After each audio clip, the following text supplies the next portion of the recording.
Hold on a sec. Just gotta check on Twitch to see if everything is gonna be on. Wait, is it on? I'm just nodding my head and going. It's just when, you know.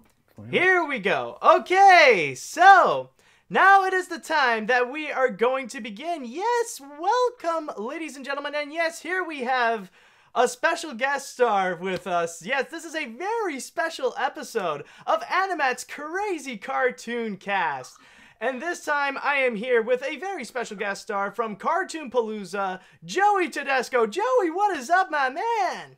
Hey, I'm on TV. Is this TV? Am I on TV? What's going on over here? What's going on? Almost TV. It's live, so it's the closest thing to TV. Oh my gosh, this is so fun. This is exciting. I'm doing pretty good. I don't know why I'm talking in voices. That's kind of weird. All right. You're too excited. That's the thing. I'm way too excited. It's the Crazy Cartoon Cast, so like this is acceptable. I'm up here. I'm way up here. Maybe not down here. Maybe just right there. You're actually taking the majority of the screen, actually. That's what's going on. All right. All right. So, how my room looks. I had to clean up for like 5 seconds. With a big pile of clothes over there, just stuff it in the closet. So, hopefully yeah, that's why I prefer just putting my camera like just in a corner, so at least you don't see too much. Like I would just push like the clutter on the side and then like just have everything clean. You know, I'm gonna say though, as far as sets go, you've got the right deal going on. It's just the right everything. It's all perfect, man. It really works. Oh, absolutely. But I will say right now that I brought you here for a very special episode because we are going to have an animated trailer extravaganza. Because for some reason this week we have so many animated trailers, so many trailers in general, but in terms of animated features, we've had a whole bunch of them, like bam, bam, bam, bam, bam. And this is what this episode is going to be dedicated to. Looking into all of these major trailers and see how they hold up and see which ones would be the best. So with all that said, let's go into the chat wall right over here first. Before anything, do we have any questions? Actually, shoot away, guys. Yeah, actually, do you have a link to the Twitch channel? I should send it to you, actually. Okay. Like, if you want to see, if you want to join in, see what people are talking about. Oh, there we go. That's a good idea. I got it on the on Twitter, so I can go ahead and take a look at that. And I guess the first question I got is that if I'm a Power Ranger, now something about farting. And Matt, what the hell? We're going into Last Jedi territory. Like. Oh my gosh! Why? How am I going into Last Jedi territory? What's going on? Because that's been like the talk this whole week about anything. It's like crazy. Oh, and that whole thing. With the thing. Last Jedi. It's nuts. Like I can't believe that's the first thing that pops up. But I guess it's expected because no, it is true. But regarding the news and stuff like that, I will make an announcement at the end of what I'm going to do with that. But for now, this is just going to be dedicated to trailers. So. Yeah. I think other than that, I think we're all pretty much ready to experience these trailers, or at least once again to see how things are going to be going. So why not? Let's go ahead and get things started. So Joey, since you are my guest, I am going to give you the honors to choose the order of which ones we're going to check out. Like we could do it in any way that we wanted. You could go and choose like which ones we do first, which ones we do last. Like if there's any specific order you want to do, like you name it, which one would you like to watch and discuss first? Hey, Matt. Yeah. I love you, man. Yeah, I love you too, Joey. What are we going to talk about first? Well, what are we going to talk about first, man? We're going to go talk about a Sony movie. Oh. Oh, I see where you're going. We're going straight into it, man. Oh, but you know, this is going to be a little bit different, though. This is going to be a little bit different than any other Sony movie that they have done, though. Are we talking like Surf's Up level of enjoyment here? Well, I don't know. We'll have to wait and see. But first off, though, do you have the trailer? Do you have the trailers with you though, so we can go and check them out? I actually do not. But crap. I will go ahead. Oh, hold on. I got your back. Hold on. Let me just go ahead. Yeah. Hold on. First of all, actually, I'll send it to you right here. So I remember doing that. So. First and foremost, we might as well get the big one, get the Sony one out of the way. There we go. So at least you people can check it out. So let us begin by checking out Spider-Man Into the Spider-Verse. So, Joey, you got it ready? Yeah, I'm gonna pause the sound, maybe lower it a little so that it doesn't sound like ear rape. Just low enough. Oh, okay. Do you not hold on a sec. Let me check you again. You have your headphones though? Okay, so you won't be able to hear it. No. People will hear it. Yeah. People will hear it. Well, okay. At least on my end. That's how people You're are talking hearing to a technical genius over here. This guy over here, I know computers like back of my hand. You know, like I know computers too. That's how I'm capable of doing this. I talk to computers, like I've actually worked with computers a lot. I've had personal relations with computers. Man, they're everywhere. Exactly. All right, so with all that said and done, let us begin by checking out the trailer of Spider-Man Into the Spider-Verse in 3, 2, 1, go! All right, a little preview of what we're gonna get. All right, yes, it is a new trailer. Oh, crap. Okay, there we go. Now it's starting. Yeah, that's how you start a trailer with dirty laundry. We gotta go now. Personal chauffeur going on. That's where you start, advertising a movie with walking would have been fine. Laundry. Breaking news: Spider-Man saves the day again. Should I have my retro 3D glasses? Yeah, right. Accountability. Speed up. I know these kids. Man, you get arrested? Guys, don't cops Not run embarrassing red at all. lights? Well, yes, Perfectly normal. But not your dad. In your universe, there's only one Spider-Man. Okay. We're going into Spider-Verse. There's another territory. universe. Very good comic series. It sounds like yours, but it's not. Came up with the Spider-Verse. My name's Miles Morales. Multiple universes. Well, not the concept of multiple universes, but like more than one Spider-Man. You're like me. How? This looks cool. This looks cool. I know it's complicated. Really I know what happened to you. Full on with the comic aspect. I can teach you. This to is be like Spider-Man. Mark Bagley, I love this burger. straight So from the delicious. page. One of the best burgers I've It's ever beautiful. Mark Bagley, illustrator of Ultimate You have money, Spider-Man right? back in the Yeah. day. had. I'm not very liquid right now. And I believe he was. No, he didn't illustrate the Miles Morales stories. How am but I he was supposed to very save big the with whole world? universe. You can't think about saving the world. You have to think about saving. I think I saw a one Deadpool person. reference there, like on the that one flag. was surprising. For sure, don't do it like Yeah. I mean, it would be great if they bring Do in it the like Iron you. Spider suit, but maybe like the one from the comics. Yeah, like if they have more Spider-Man characters, like more Marvel characters, like some surprise characters. Wouldn't be surprising. I don't understand that though. How does he It's disappear? amazing. Hands up. Whatever you choose to do with it, you'll be great. Oh. I love Oh. Yeah, I know This part, you. You gotta say I love you back. as somebody who works with a whole bunch of You wanna hear families me and say it? overprotective You're dropping me fathers off at and school? speaking with Look at someone with an this overprotective father, this sticks to Dad, me, man. I love That you. right there. That's a copy. All right, fan service in 3, just like I taught you. When did 2, you teach me that? I did. One. It's a little joke for team building. Hey guys, Okay, who are you? I'm Gwen Stacy. Come on. Well then. What's coming? Let's go. You don't understand, man. I am the biggest Spider-Man dork. I cannot keep my composure, when it comes to anything Spider-Man. Like, listen, when the Civil War trailer dropped, weeks and months before, we knew that Spider-Man was going to be in the MCU, right? Yeah. And we have not gotten any footage. There was suspicions about whether or not Sony was really going to let advertising show Spider-Man. But listen, once that trailer hit, you see Spider-Man carrying Cap's shield. I was working in a classroom setting. Mm-hmm.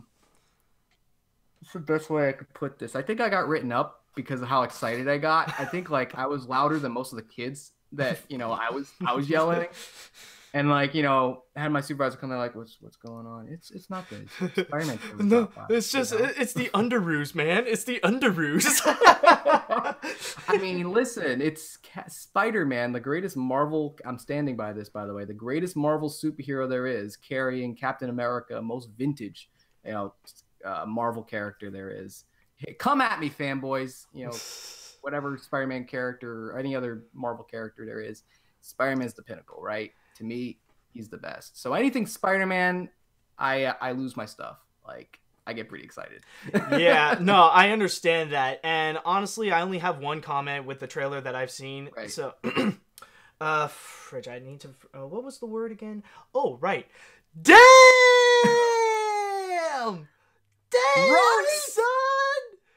Like, holy crap! Like, this is like, wow! This is honestly really impressive, and this looks like this is going to be a legitimately fun Spider-Man movie, and like, this is going to be something that we have never gotten in a long time, at least, that we're going to get a full-on legitimate big budget super, like, serious superhero animated feature.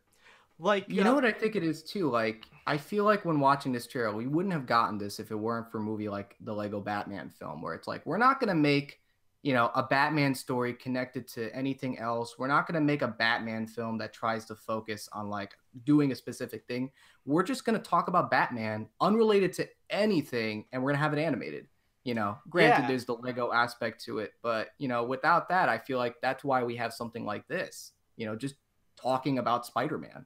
Mm-hmm. Yeah, and it definitely is going into a brand new direction, and you could tell like, they are fully serious in trying to go into a brand new direction, something that hasn't even explored into the movies, and really going into the different elements of Spider-Man, where we are seeing the mentorship of like an older Peter Parker with Miles Morales. And yeah, I will say maybe like one little criticism in here would be the fact that like they could do a little bit of fan service, and like, yeah, it is kind of exciting for some people that they would see Spider-Gwen in there, but like, to an extent, how much of her character will actually be in the film, we don't really know. Yeah. So, like, we don't know. It's gonna be like, hey guys, this is Spider-Gwen. You know, she's just here. You know, hey guys, Spider-Gwen's here. There's an Iron Spider-Man suit there. There's a Deadpool Spider-Man over there, and there's Spider-Ham just hanging out, chilling, having burgers. Yeah, Spider-Ham. Oh my god, I wouldn't be I wouldn't be surprised if they actually do. Did you know, Matt? What? Did you know that there's a Zoom Spider-Man? A Zoom? I think I'm saying it right. Oh, Zoom. No, yeah. Because they are making, because they do like Marvel and Star Wars Zooms. Of course. Well, there's gonna be a new comic, which is a Spider-Verse comic, and they have Zoom Spider-Man. Oh my god, there's gonna be like a Zoom universe. Oh my god. Okay. Well, I don't think Sony would be capable of doing that for licensing purposes, but oh my god, that sounds weird though. That really does. The problem if they go into the Funko universe is that there's going to be a whole set of different versions of Spider-Man. It's going to be like an infinite version of the Spider-Man verse, but within the Funko world. It would be insane if they incorporated the Funkos. Oh yeah. I'm surprised that Funko has yet to fully embrace into the animation world, like make an animated series or even make an entire animated movie. Like I'm surprised they have yet to really tap into that. But then again, it would really depend how long would the Lego movie craze would be capable of trying to sustain that type of popularity. I think it would be interesting if they focused on the aspect of Funko being a collector's item, and, you know, kind of like what Toy Story 2 was about, where it was about toys being played with versus toys that are collector's items. Because even like way back in the day when they were doing Wacky Wobblers, you know, Funko was all about taking obscure stuff and making it cool and making it a collector's item. Mm-hmm. And I feel like if they played around with the idea of like what's old and being thrown away versus something new and fresh, and that sort of distinction, the old school having to rely on the new school. I mean, you could probably make an interesting movie with that. But yeah, like you said, it probably depend on if people are sick of the Lego movie, or, you know. Yeah, like if the Lego movie craze kind of died out, or even if the Lego movie itself is just not popular anymore, which we could be discussing that in one of our next trailers. Going back into the trailer though, I will say this definitely brings in a lot of promise, that the like you could tell how the main character really is about Miles Morales, and that of course they are delivering on the major actions. So they are emphasizing on two of those major aspects, while at the same time really getting that comic book look. And like you could see in terms of the visuals, even if you just take an entire still, how they're trying to make a comic looking like a comic book, where there are some pop. Yeah, the way that it would pop, and some hues of colors would be a little bit on the sides of each. But there's also one thing that I want to know, maybe you might have an answer on this, But this is something that I've always want to know about this, and this is probably the most controversial aspect regarding Spider-Man Into the Spider-Universe, and that is actually regarding the low frame rate, the way that it kind of looks like a stop-motion animated feature. Now, I will give the movie that it does look cool. It does have a really nice effect to it, but one thing that always bothered me ever since the first ever teaser trailer was released back in December, I want to know why they're doing this. I want to know about the creative decision. What is the mindset when they were making this? Why are they going into that decision? Would you know? I have a few theories, and I did think about this for a while. And I think back to a lot of comic book movies, and there's always this, way of interpreting what's done on the page onto the big screen. If you read, Scott McCloud's Understanding Comics, he's like, listen, comics have a very unique style of telling time and movement versus a film. So I think starting with 300, you had the slow-mo effect and the speed up effect, which back in the day, I lost my lid because I was like, wow, this is like a slow-mo bit is like one big large comic book panel. And you're focusing on specific motion, kind of like how, a big action splash panel would be just like one page where characters are always in motion. And the way Zack Snyder incorporated that, I'm complimenting Zack Snyder here for once. He incorporated that so well into 300. Did he overuse it afterwards? Yes. And I think films that, were overusing it, they wanted to do something better. Which is why I think by slowing the frame rate, you focus on specific actions. Like, for example, in the trailer, you saw instead of like little motions in the background characters, they're still. Because that's like, in a comic page, they don't put detail in like the characters in the back. If you were to do that, you would be drawing the comic for like, longer than the deadline. So it's like, how can we show what comic book fans are used to in motion, in the best way possible, but also showing them something cool, like, showing Bam come out of of a fiery explosion is probably going to look better in a slower frame rate than it would fast, because you would barely even see the words, and it would just look a little off and even a little uncanny. And I'm sure, like, if you watch the trailer too, like, they don't do it all the time. I think certain scenes, they slow things down in a normal frame rate, but then other times they make it a bit choppier for the sake of some action. So I think it's a way of interpreting time and motion into the big screen differently than what's been done before. Granted, not differently, because the Peanuts movie did it, and so did the Lego movie. True, true. But like you can understand the way that the Peanuts movie did it and the Lego movie did it. Like the Lego movie was more to pay homage to the stop motion animated shorts that people would make with Legos. And then you would also have the Peanuts movie, which is trying to be more reminiscent to the classic animated, to the classic TV specials and animated shorts that the Peanuts were based on.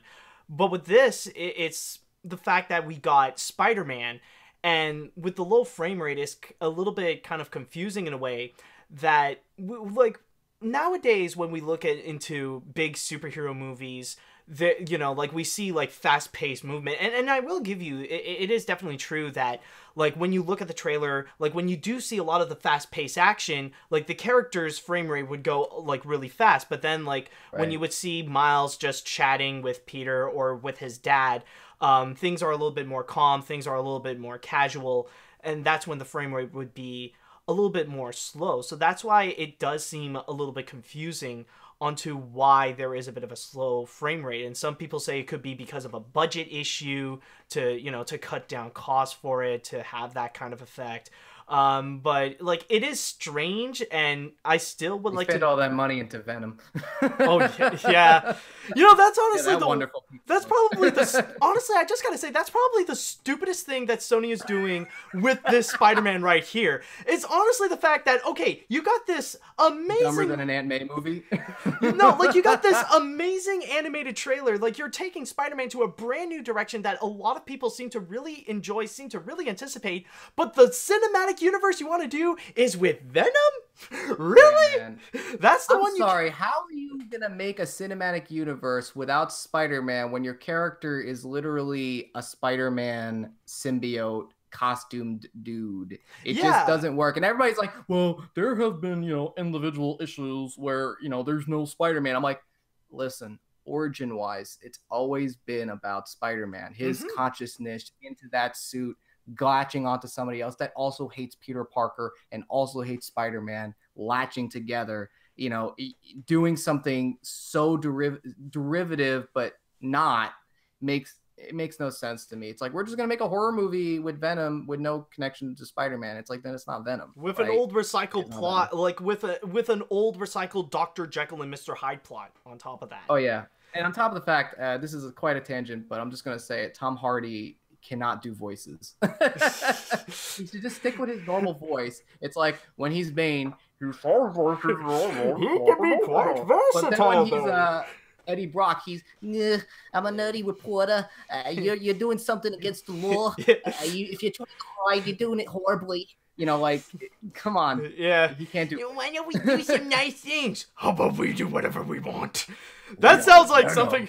I think that's just the Sony executives. It's like, why don't we just make a good Venom movie? How about we do whatever we want? We need to work together, guys. Yeah. We gotta stick together. All right, let's get back to one last point I want to make about the Spider-Man Into the Spider-Verse trailer is that it's interesting. While we're talking about the animation styles, since we're talking about different Spider-Man into one universe, wouldn't it be cool if they would explore different Spider-Man from different media like the Spider-Verse comics did? So like maybe the different animation style is so that they go to a different world with a different technique. Oh, I know what you're talking about. You know, like I think I think like Teenage Mutant Ninja Turtles is something like that. Like when they go into different dimensions, like you see the 2003 series and the 1989. Like that would actually be really interesting if they played around with with how they can interpret the animation. And that's what they did in the comics too. Like there was a segment where they go into the 60s Spider-Man world, the cartoon, from the Hanna-Barbera cartoon. Oh my god. Yeah. And like they're asking themselves, like, why do buildings have 6 windows across? You know, and then why is everybody wearing the same like? No, better yet, when Spider-Man is shooting his web and going like from building to building, where's the web shooting? Because you see the building is like right over here, and he's shooting at the freaking sky. Like there should be just like a segment where you watch like the web go up above the computer or something. Like, you know how like in Adobe. Like you see the flash screen, like the web's just going up there. I think that would be kind of interesting. That would. But I will say there is one little thing after seeing the trailer that I could see a little bit of a flaw is if the story would be driven a little bit with cliches. And one thing that I am a little bit worried is actually with the father-son relationship. Like, so far what we do see in the trailer, it does seem nice. Like, I do like the interaction with Miles Morales and his dad, especially at the end when you see him, like, on the intercom. It was like, you have to say I love you back! Like, that was a little bit fun, but I was... I don't understand why they called it PDNY. Did NYPD just not want to endorse New York, the movie or something? That's just, to me, a little thing like that kind of stood out. I was like, that doesn't make too much sense. Maybe it's different universes or something. Maybe the cost would be a little too much. I don't know. But yeah, like it does seem nice, but I am worried if the writing wouldn't be as original, if it would be a little bit cliched, and especially the fact that it is coming from Sony Pictures Animation.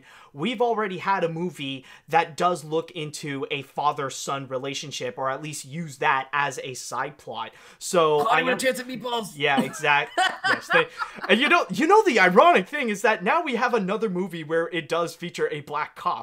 That's the one thing that I am a little bit worried is if they're just recycling old cliched subplots to go into the film, but hopefully this movie will still be capable of executing it well. Yeah, I think so too. I was kind of worried about that too. I think the problem with that though is that Miles has a very complicated backstory. I wouldn't say I've gone into it too deeply, but it's a very complicated backstory as far as like his family life goes. And I think as far as telling the film into animation or even film, this would have been probably the best way to go. Like I can imagine a lot of purists saying, well, that's not what it's like in the comics. And it's like, well, they're making a movie, they're not making a comic, so it's different. Yeah. So that's why I think I do worry about whether or not it's going to be loaded with cliches for the sake of simplifying things. But, you know, I think I'm optimistic. I'm just worried that the family stuff is not going to get into the way of the Spider-Man stuff. And that it's like, oh, we're going to focus on Miles Morales' family. All right, now he's training with Spider-Man. Oh, we're going to go back to the family. And then we're going to go back to Miles, you know, go back to Spider-Man stuff. Oh, Like, actually, it's not going to be that disjointed. Oh, that does remind me of another pitfall for Into the Spider-Verse. You do mention a lot of the superhero aspect and the family aspect, and it could really screw itself over if it ends up seeming a little bit like a copy of The Incredibles, considering that we are getting The Incredibles 2 coming out. The thing is that if there are too many parallels, and like I've even seen people debate that even in terms of the animation style, we are seeing some similarities between Into the Spider-Verse and The Incredibles. So if it ends up copying too much of The Incredibles, then it could lead a little bit on the low side. It could not turn out that well for Into the Spider-Verse. I think I agree with you there. It's that The Incredibles was such an inspirational comic book animated film where it's like, what can we do in animation, but what could we do for comic book movies that both of those, you know, areas haven't really touched on, and it really made this very unique original film. So it's going to feel like a copy, mostly because The Incredibles pretty much was like, what can we do to make the best comic book movie, and what can we do to make the best animated film that's also a comic book movie. So in some ways, any film that's a little bit inferior to it or does something derivative of it is going to seem, you know, like a copy of it. So I do worry about that too. I'm thinking if they focus on kind of like how the Lego Batman film approached it to being a Batman movie, then I think the Spider-Man film can work as well. On top of the fact that this is a Miles Morales story, many people have, you know, loved this character because as far as like a superhero that doesn't overshadow what people love about the original. Like Marvel makes, you know, a different version of Iron Man, and they make a different version of Thor. It's between Miles Morales' Spider-Man and Miss Marvel that really stand out. And that's why a lot of people have been looking forward to seeing Miles. That's why we got a reference to him in Homecoming and even the new PS4 game. It's like we're ready to see Miles Morales make the big screen. On top of the fact that people are, you know, I even think Sony's a little butthurt that they didn't get Donald Glover to play Spider-Man at some point. I could imagine. I could totally imagine. It seems like they're always talking about it. They're always referencing it. Donald Glover always talks about it. You know, he was going to make a Marvel TV show with Deadpool. Yeah. You know, it's like someone's shooting themselves in the foot that they didn't cast Donald Glover as Spider-Man. Oh, absolutely. But I mean, on the plus side, like there is one actor that I truly do admire. They did get Mahershala Ali in this, and I've seen Moonlight, and I think like he's one of the best things in that movie. So the fact that like they do have some prominent actors in there, so and he's gonna go between two comic book characters, two Marvel villain characters from Cottonmouth to the Prowler. Ah, that's true. That's true. Yeah.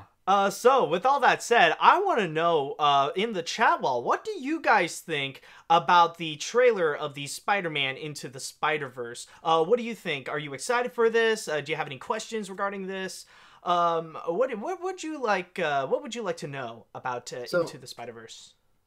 So, I'm going to say it's going to be hard for me because this movie's coming out on Christmas. I have to find a way to sneak out of Christmas dinner or at some point during the day to go see this movie. Well, I mean, it's just before. It's like around the time that a Star Wars movie usually would be released, so you would have a bit of time. And I see that a lot of people seem to also be really excited about it, and especially the fact that this is derivative from other Sony animation works. It's like it's like this is the first time since Surf's Up that we have a fully animated feature from Sony Animation that's not going into a cartoony style, that they're not trying to emulate a Saturday morning cartoon or a rubber hose animation or stuff like that. So this is going to be very interesting, and maybe it'll lead Sony to a new direction. Who knows? But yeah, I think overall people seem to be pretty excited about it. So this movie is going to be released on December 14th. So Okay. who knows I guess how they it's... said Christmas, so I figured that I would have to sneak out. But No, I'll no, no. definitely see it. Well, you'll have time. You'll have time. But yeah, I will say overall, yeah, I am totally excited for this one. I might have some concerns, but I am pretty optimistic. I give this 5 Tsum Tsum Spider-Mans out of 5. I think I actually do have one Spider-Man Tsum Tsum in my collection, and my dad gave it to me without even knowing. But it's not actually Spider-Man. It's actually one of the villains. Crap, I forgot what his name is. I think it's the Hunter, Kraven the Hunter. Yeah, I actually do have a Tsum Tsum of him.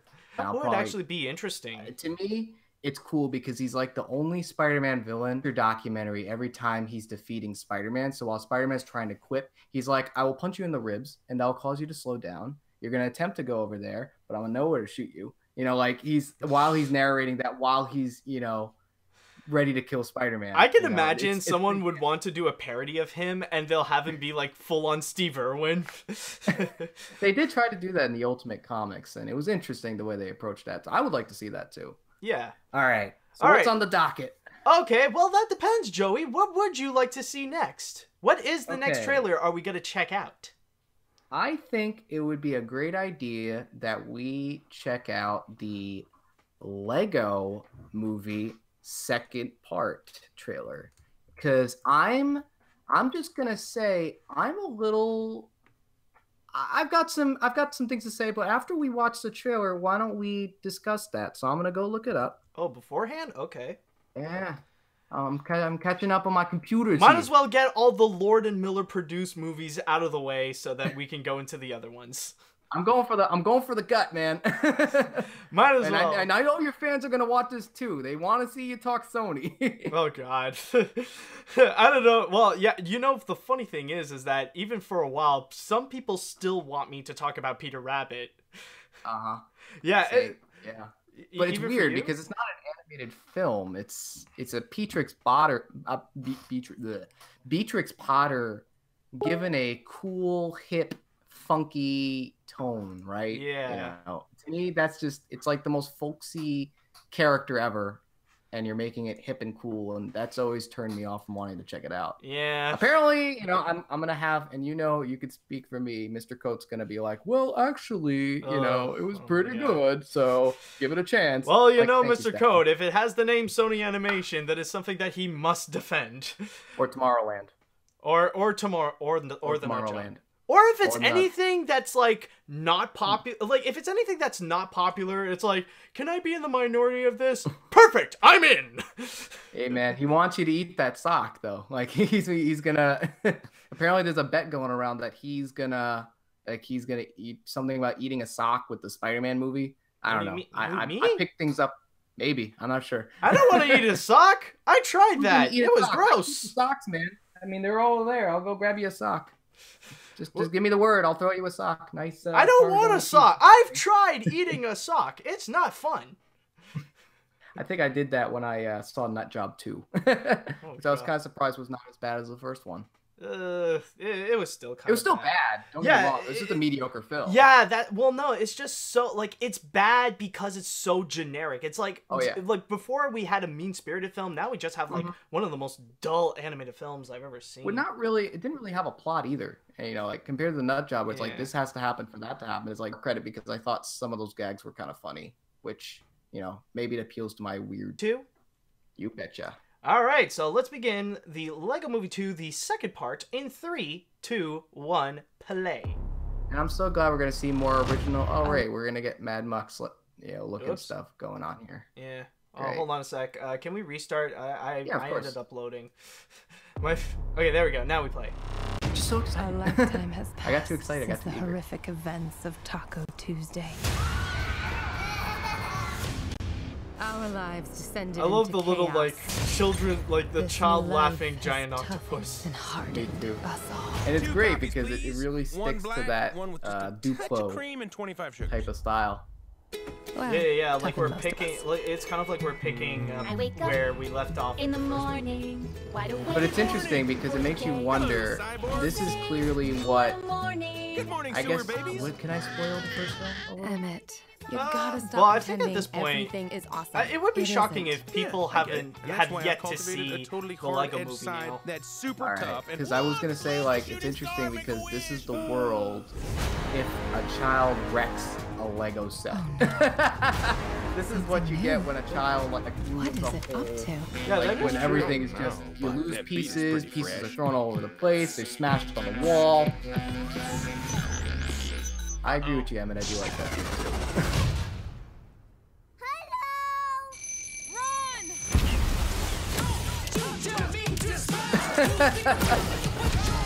It's like it knows our every move. That is so Weird, cute. right? Emmett, What?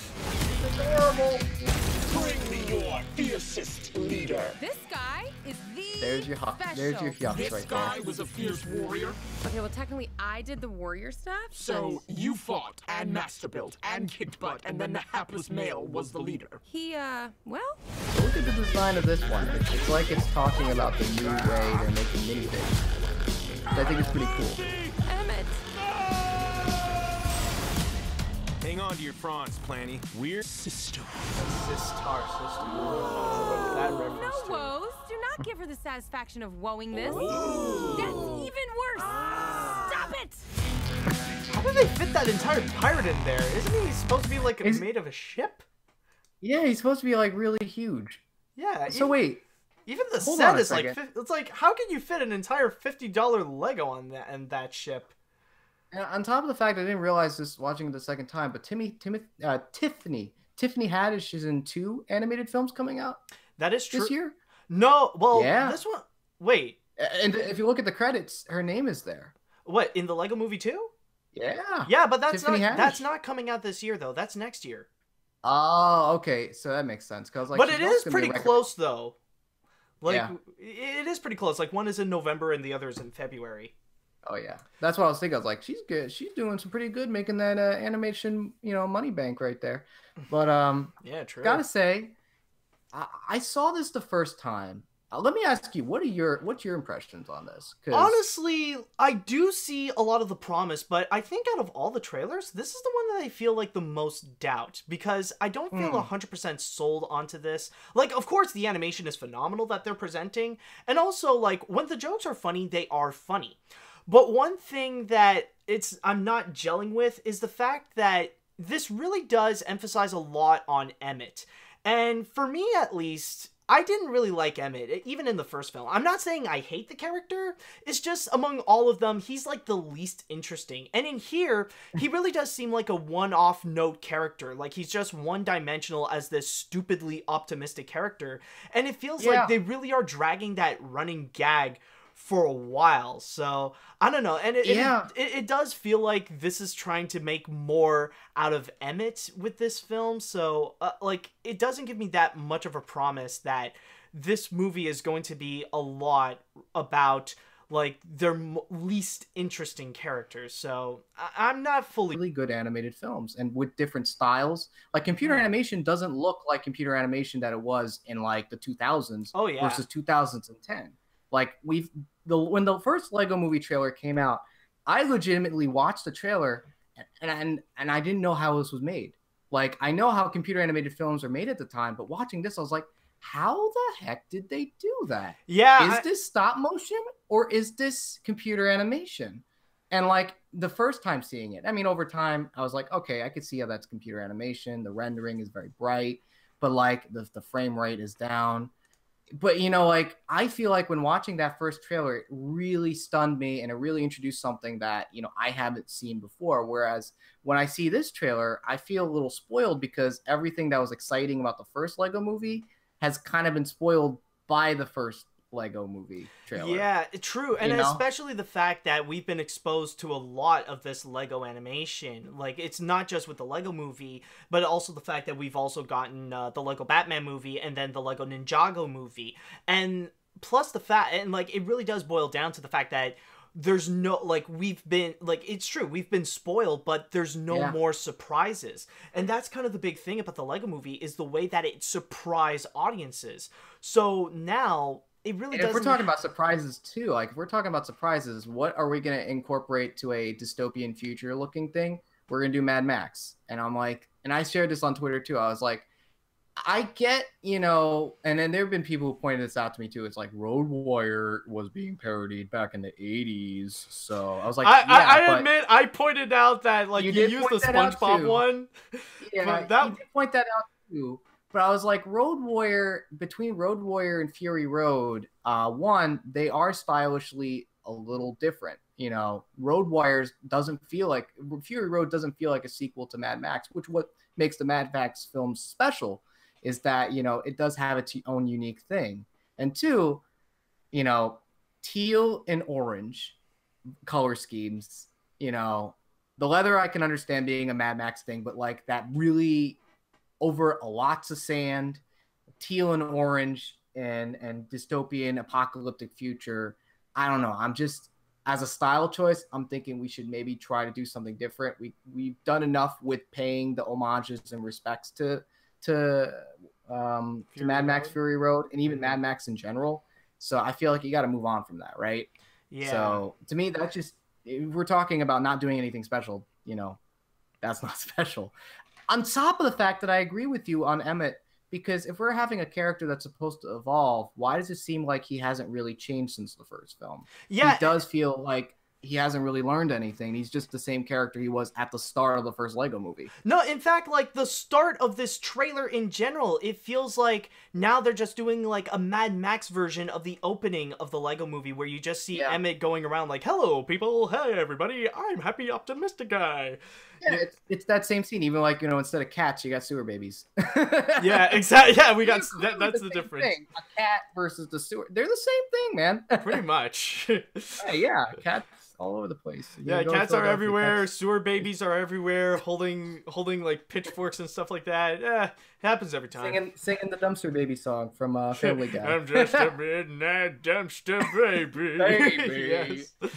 Oh yeah, but that's kind of the big downside, and especially the fact that like I did get this feeling that maybe we're not going to get something as stellar or something as captivating as we did get in the first movie, especially the fact that Lord and Miller basically, like, they were the directors, they were part of the writing team, and now they're kind of like set on the side. They're just producing the feature right now, and like you also gotta give them credit too. They're doing a lot in Hollywood. Like they're putting their hands in everything. Yeah, that's the thing. They're doing so many things right now. Yeah, and especially the fact that like in here they're just the executive producers, and they're also like they're credited as the writers, but they only did the first draft, so you never know what could have been changed. And now it's being replaced by Mike Mitchell, who previously worked at DreamWorks Animation and did a few movies right there. I'm sure. Well, he did. What? Yeah, he did Shrek 2. He did. Did he do Shrek 2? I thought he did Shrek Forever After. Oh no, you're right. I think it's between one of the Shrek sequels. Mitch, that name does sound very familiar. Yeah, I was gonna say Kung Fu Panda, but that was Osborne. Who did that. Hold on. I'm actually gonna be also checking. Also a really good animator. Yeah, Mike Mitchell. There we go. I'm checking on IMDb the stuff that he has done. I think, like he directed Shrek Forever After. Oh dear. Oh, you're not gonna like this. He directed Trolls. Oh. Yeah, and apparently he was also the director of Alvin and the Chipmunks Chipwrecked and the live-action sequences of the SpongeBob movie Sponge Out of Water. Let me make something perfectly clear to everybody out there when it comes to Trolls. It's like, I get that there are qualities about that film that work, and I think the animation is very nice, but you gotta admit, the way they approach the story of don't worry, be happy as the moral while not really doing it well, like, it really kind of pissed me off as someone who works in mental health and, works with children and feels that don't worry, be happy type of story to cope with serious things, is not the way to go. I think it loses its genuineness to me, which is what really killed me about that film, and hopefully it'll improve in the sequel. But from my understanding, when it comes to, DreamWorks animated sequels, kind of hard to get the good ones. I know your head's turning. I'm like, yeah, Kung Fu Panda 2. amazing. Which coincidentally we will be talking about soon. Actually, there is one. Oh, and that one too. I can't wait. We talk about that one. I want to wait on that one a little bit too, because the trailer after we watch this one is the Disney one. Okay, I'm just not going to say the title. I'm just saying it's the Disney one for a lot of reasons. Yeah. Emphasis on one. The Disney one. It's the Disney one. Guys. Yeah. We know. The Disney one. Exactly. Well, the video game Disney one. Part video game. Boy, man, it's like we came in. We knew exactly what we were doing, guys. Like we knew it. Like this was coordinated. Yeah, we came you prepared. Can wear that shirt? Want to go wear this? This is how it works. Yeah, but overall though, yeah, this is the one that I feel like it does bring the most doubt. And how are they going? And especially with the way that they are going to continue the story. And one thing that I think it's pretty clear, we're not seeing any subtleties. Like, here's the thing, especially right at the end, when we're going to enter into the Sistar system, which basically, yeah, it is proving the point that now we're going to be clashing with the brother in the live-action part of the Lego movie and the little sister, where we're going to see her part of the toys as well. Wait a minute. You kind of blew my mind there. How so? Listen, either I wasn't really paying attention to it and I was kind of bored throughout most of this trailer, which kind of kills me because I love the first Lego movie, but I didn't actually pick up on that little detail. Thank you. Really? You didn't notice the Sistar system? No, I didn't. I just figured it was just some goofy star stuff. Wow. Star thing. I didn't think about Sistar. I was like, oh, interesting. But I was like, yeah, that's not subtle, because at least when watching the Lego movie, you had to figure out that this was a different world being manipulated by people, you know? And it was the big twist in the film. So it was a big like twist. now that we have that idea, like how are they going to pick things up? How can they make that exciting and surprising onto the Lego movie 2? I honestly am not sure. I think it'd be interesting if instead of focusing on father versus son, it's brother versus sister, and take father completely out of it. It could, yeah. No, I think That'd they could do. do. That's the way they could approach this. I mean, they could do that, especially. I don't. Yeah, hold on. I just need to go back to maybe instead of the father being the villain or the antagonist, it's the brother who's more of an antagonist to the sister who's trying to do the right thing. Maybe like one way I see it is like totally put it on its head. Yeah, like Emmett could represent the brother, and the space like the space person could be the sister. But one thing I want to check, you could be right that they're not going to include the father, considering that I don't see Will Ferrell credited in the movie. Actually, I think it would probably be for the best too, because it's like, listen, I'm done with Legos. This is your thing. You play with Legos. Yeah. Which to me kind of makes sense. It's true. It's true. But the one thing I don't know if I do agree with you upon, it would actually be the part about the dystopia, like when you see the Mad Max scenes and how the Lego sets are kind of ruined, because within the context of the first Lego movie, aren't all the pieces like glued together and it's hard to disassemble them? Well, it was a very quick plot point, but he's like, listen, I've got glue remover. You know, I've got the thing that causes the pieces to, it's like a solvent, I guess, separates the glue, and they rain it over everything. I guess. Don't remember that part? Yeah. I might have forgotten that part. You might have a point, actually. But it also would be interesting if that thing actually destroyed the pieces, because it melts plastic. Oh. You see that piece I have back there? It's completely made of Legos, but I had to be very specific on how to mold it together, because sometimes the type of glue you use melts the plastic. Oh, so maybe them raining that solvent over everything actually melted most of the Lego pieces. That could be a possibility, but then again, we don't see much. We don't see much melted pieces, though. On top of the fact that we don't see good cop, bad cop anymore. Yeah, well, there's a lot of characters that are not there. We don't see good cop, bad cop. We don't see Lord Businessman. We don't see... Oh, crap. What is his name? The Oracle? Oh, who did you mean Morgan Freeman Ghost? Yeah, Morgan Freeman. Like, he's... To be fair, we could just say he's dead. Or maybe they'll, Well, technically, he is dead. He was a ghost. He's dead. He's a ghost. Maybe they'll do something like they'll make fun of Star Wars and have him show up as a hologram with the face of young Anakin. Yeah, but then again, with the current reputation of Morgan Freeman right now, are they really going to bring him up? Oh, they're gonna replace him with Christopher Plummer. Oh, they could. Just replace him with Christopher Plummer. Yeah, that could be an option. It's like we don't need this cringe. Who can we get to replace him? Let's do Christopher Plummer. Yeah, just do Plummer. Christopher Plummer.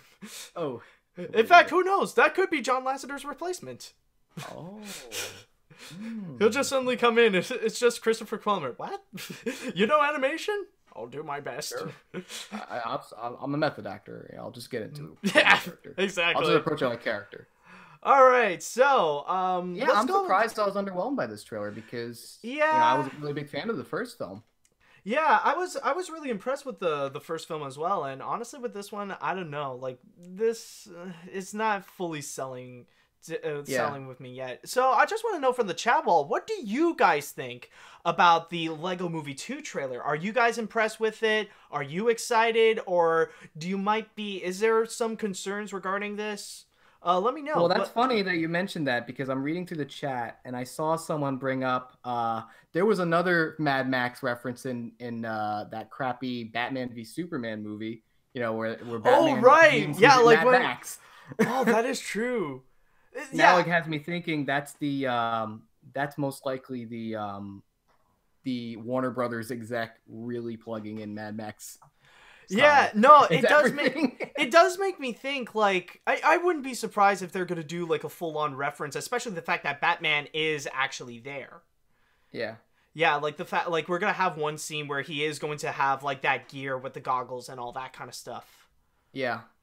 And it's interesting because now people are mentioning how, like, this isn't really a full trailer. Maybe if we get a full trailer, there's going to be more to be revealed. And it had me thinking about a trailer I saw today, kind of unrelated, but somewhat related to this point. Predator, directed by Shane Black. Mm-hmm. He had the first trailer come out, and I was not impressed because it looked like a generic Predator 2 movie. And to me, Predator is awesome because it's a sci-fi, fully 80s testosterone film. Yeah, true. And it was like really cool and unique. Like if you could describe this movie in like one image, it's Arnold Schwarzenegger not just having a handshake, like going up, showing off his guns to Carl Weathers. Like you see these two giant, ham hocks, giving a handshake, right? Yeah. And that's why this trailer just didn't impress me in the same way that other Robert Rodriguez Predator movie. But there was the Predator trailer that came out, I think, a day ago, which revealed something that kind of like had me interested, and that is a new Predator design that's out to take out the other Predator. And to me, I was like, I wouldn't have gotten that from the first trailer. So maybe it's possible that they're not showing, they're saving up to it because this movie's not going to come out till 2019, correct? Yeah, I think so. I think it's going to be either at the end of this year or somewhere in 2019.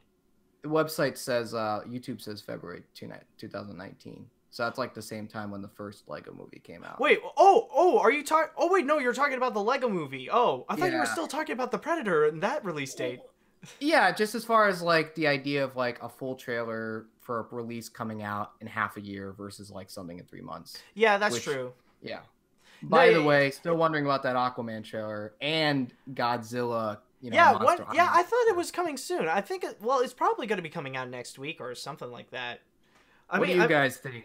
So far, I'm seeing in the chat wall, a lot of people seem to be like, they still want to be optimistic, but a lot of them were pretty disappointed from what I see. Yeah, I mean, I'm surprised that I'm not the only one that felt that way. To me, it just felt odd that I wasn't that excited. I think I can say right now it's pretty unanimous. It seems like the Lego movie would be the weakest trailer of the bunch. All right, so let's change things up and get on to one that I think is going to be pretty exciting. Let's go to the Disney one. The Disney one, of course. So, guys, are you ready to go back into the world of Wreck-It Ralph? Do you got it ready, Joey? I do. I'll send you the link. Yeah, I already got it ready. I already got my trailer, so I'm all good. So I'm ready to go when you are. All right, so let us begin with Ralph Breaks the Internet in 3, 2, 1, go. And I think I'm going to sneeze at some point. I can feel it. Hey, kid! Nothing wrong. Just play it cool, man. Play it cool. All right. Oh, crap. Play it cool. Right, there we go. What is wrong with you? Start churning butter and put on your church shoes, little sister, because we're about to blast off. Ralph, what is it you're trying to say? We're going to the internet. What? Work it, make it, do it. Make sense. Get all the make it. Ladies and gentlemen, I give you the internet.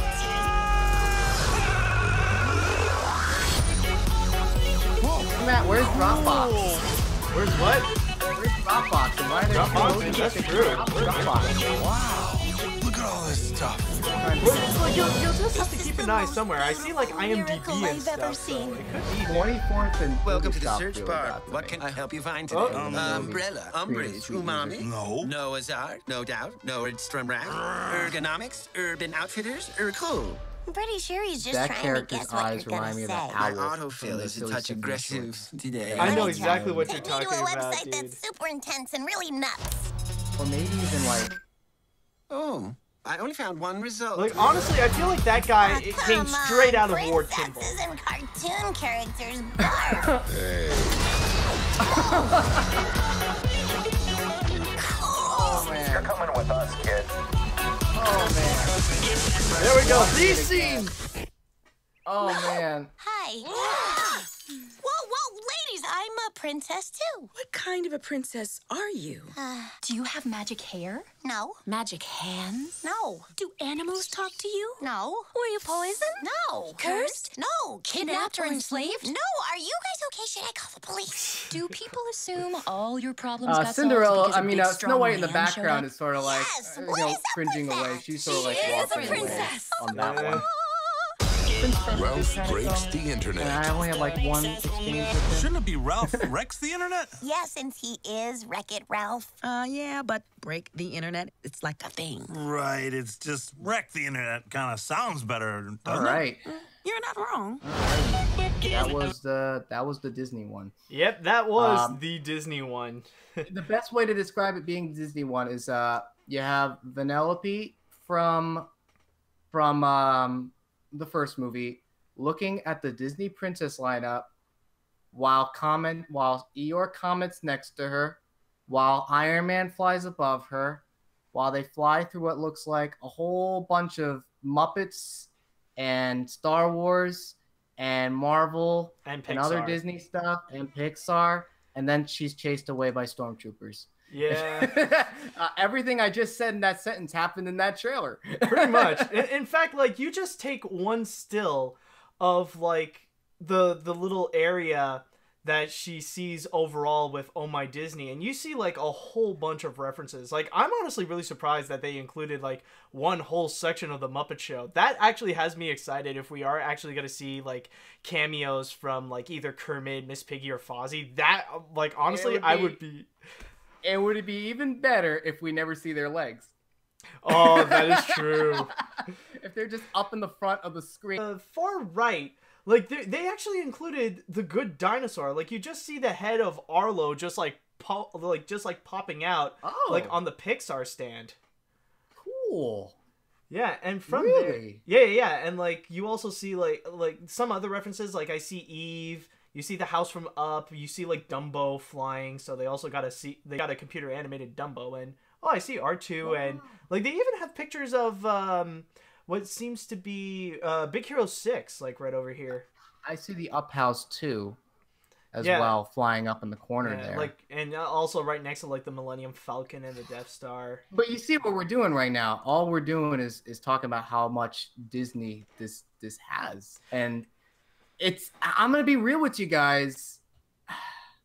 I know a lot of people have been like, this is enough nostalgia shaming. Like this is not nostalgia shaming. This is enough. You know, we're making movies that's just plugging other licenses and saying, remember this, that. But I'm gonna be real with you. I think this can work because the first Wreck-It Ralph movie did the same thing with video game characters, old and new. Yeah, you do bring up a good point.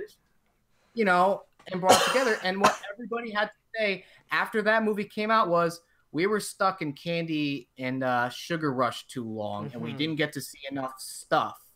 well, here we got all the stuff, and you're still complaining about it. Yeah, that is true. Like, I would say that is my one criticism with this trailer, is the fact that I do feel like they could be just they could be just glorifying this one scene. Like, I wouldn't be surprised if this is just going to be there for, like, 10 minutes while Ralph and Vanellope are just going to be exploring all around the internet. But you do bring up a good point, the fact that in the first movie, like, one criticism that people do have is that you don't really see enough of the video game characters, considering that they were a huge part of the advertising. The fact that we are going to see characters like Bowser and Dr. Eggman and Sonic had his own standard poster. Yeah, like, and Sonic was in a freaking Disney movie. Like, I can't believe I'm saying that. But that's kind of the big thing, is that it does over-glorify that one big moment, and it really does look appealing. But then again, in exchange, you know, people are okay with it because instead of getting like a whole bunch of video game cameos, we actually got a really good movie out of it. So this could be the case right over here. The fact that instead of seeing all the cameos from different Disney properties and also going into Marvel and Star Wars aspects, like, we would get a really good movie out of it.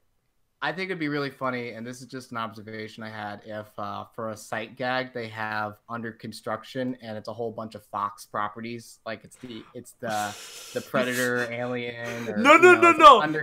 You know what would be amazing? Like, you got that, but you also have some spies which are actually minions trying to get that away from it. Oh my gosh, and not even like, instead of using the exact design so they can get away with them being minion-like, just like how most other cartoons have done that, you know, maybe just have them in big trench coats, but just big trench coats, and all you hear, like, it would actually make them funnier than Simpsons. You know, a Tauntaun eats one of them. Oh yeah. But it's interesting because at the end of the day, it's like what most arcade fans had, that excitement they had when watching, seeing all their favorite properties come together in Wreck-It Ralph, is the same way I feel as a very big Disney fan. You know, I feel as a Disney fanatic, it is cool to finally get to see all these Disney things brought onto one, right? Because Disney is huge, and even recently has he gotten bigger.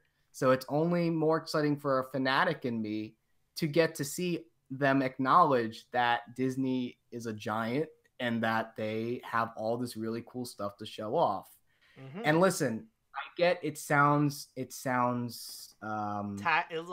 tacky, but like, you know, in the same way when people saw Ready Player One, they were kind of fed up. We see things, all the cameos and stuff. Yeah, it was like this conversation I had at a Hot Topic once when I went to go pick up a Funko. It's like, we've got the Ready Player One, you know, Funkos before, you know, 3 months before the movie comes out, and then it's like, well, what's the point? It's like Ready Player One is this whole Funko wall of like, remember this? Remember that? This is what Ready Player One is, and I'm worried about that. But at the same time, this is the biased part in me because I am such a Disney fanatic. I'm excited to see that. It may cloud my judgment, you know, I want to say clinical, my professional, you know, critical judgment on this. But, you know, you got to be aware of it. You got to be open about it. Be like, just for the record, I am a very big Disney fan, so my criticisms may sound like nitpicks, or they may just sound like me gushing over something I personally enjoy. Like, for starters, if they get obscure Disney references in there, like maybe they have the princesses that aren't supposed to be in the room, that aren't in the princess line, being like, "Where's our spot?" You know, Vanellope's here, but what about, you know? Yeah. Or no, actually, what would be cool, like going into the obscure aspect, like if they also go into some aspects of the Disney parks, like if suddenly you have a cameo from either like Figment or the redhead from Pirates of the Caribbean or the hitchhiking ghost from the Haunted Mansion, like if you get those little aspects in there, like that would actually be amazing. I know technically they did a little bit of that in Inside Out, where you got a little Figment cameo on the side, but that could actually be like, I mean, they're bringing in like everything Disney, so something for the Disney parks wouldn't be that surprising. It's part of the Disney identity, you know. And it seems like the movie wants to be a celebration of Disney. I feel like they can also incorporate that as well. Or at least just that scene alone. Because keep in mind, like, you never know if this is, like, what the movie would be about, or if this is just, like, one little scene. Yeah, and I think it'd be interesting, too, because they're not really showing as much of the internet aspect of it. Probably in fear that people are going to look at this and be like, it's an emoji movie knockoff. Which, yeah. Trust me, that's going to be far away from the case. Yeah, honestly, it's a little bit tiring now. Even to this day, people are still comparing this to the Emoji Movie, especially, like, going into a digital world, and you see all these recognizable brands like Google, Amazon, YouTube, IMDb, and all that kind of stuff, but... Honestly, on top of the fact that this movie was probably in development longer than the Emoji Movie. That is true. Yeah, exactly. Like, yeah, Emoji Movie began in 2015. Yeah, as soon as development of the sequel was out, as soon as 6 months after the first Wreck-It Ralph came out. So, and then with the Emoji Movie, it's like, oh, we're just gonna make the fastest animated film in production. Great idea, by the way, guys. Shameless plug. I did an entire history on that. Yeah. Exactly. I was like, you basically are celebrating what you can't do. What is impossible. These movies take a really long time to make. And exactly. That's why I think this movie's going to be doing it better, is because it's been in development longer. Exactly. And it's on the basis of something that was pretty grounded and had a clear identity. And not just how can we incorporate these specific apps like Just Dance and... Yeah, Just Dance, Instagram, Candy Crush. Candy Crush is a big one. But yeah, I definitely do agree with you there. One thing I will say, I'm definitely on the same page as you regarding like the Disney fan side of me. Like I know as a Disney fan, I really got excited to see all those like going into the Disney World, and you see like the different Disney places, and especially that we finally got a chance to see the famous Disney princess scene where we see all the Disney princesses come together. Yeah. A part of me is a little bit worried that maybe like the Disney fan in me might overshadow like the critical side of me on how that scene could be interpreted, and that is a little bit worrisome, at least when by the time I would go and make my review. But at the same time, there is something that you gotta keep in mind regarding the Wreck-It Ralph movie, is when you think about the first trailer, the teaser trailer that we've had months ago, where there was no references to the Disney to Disney whatsoever. Like, it's just them going to different websites like eBay and stuff like that. Which also I mentioned this too, like within that first time they had the teaser poster, which was just Ralph at the bottom of the screen looking up at the Google search bar, saying like, what is Wreck-It Ralph 2?